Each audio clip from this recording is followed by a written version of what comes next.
Well, before I actually started the apprenticeship itself, I was unemployed for more than 6 months before I came across Derby Business College. But before that point, I hadn't actually worked at all, so it was a bit of a new endeavour, and I had reached that stage where I was looking to sort of try to get into the work before it got too late and it was harder to sort of cut back on it.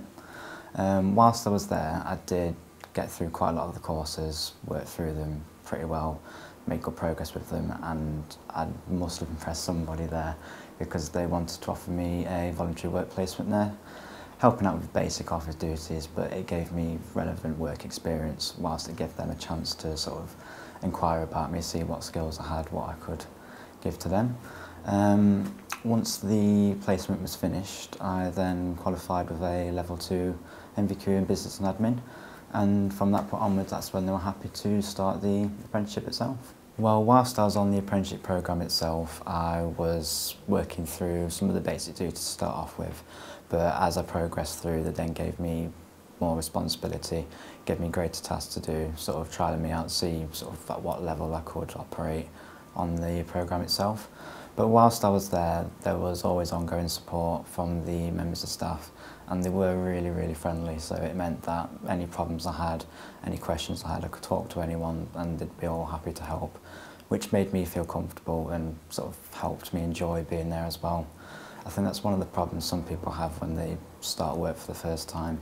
If it's somewhere they've not been before or somewhere they've not looked into before, they can be a bit nervous about it. But because due to the placement I was already so integrated with the team, it made it really easy to sort of work with them all, know what to do, sort of who to talk to, so it made that experience really well.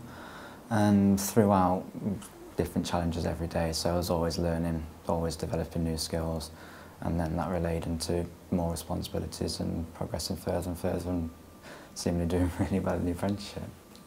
Well, after completing the apprenticeship, I've now also attained a level 2 MVQ in customer service. So now I've got MVQ in both business admin and customer service, which means that I've got more opportunities for work if anything doesn't work out here available to myself.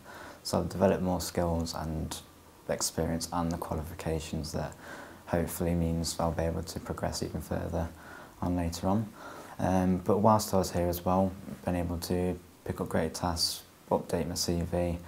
I've been taking on quite a lot of roles I thought I wouldn't do before,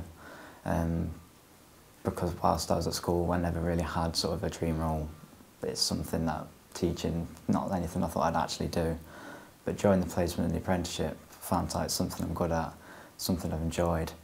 And it's been quite a turnaround from being someone who came there initially for the training to being someone delivering the training. And it's so gratifying to myself to be able to help other people.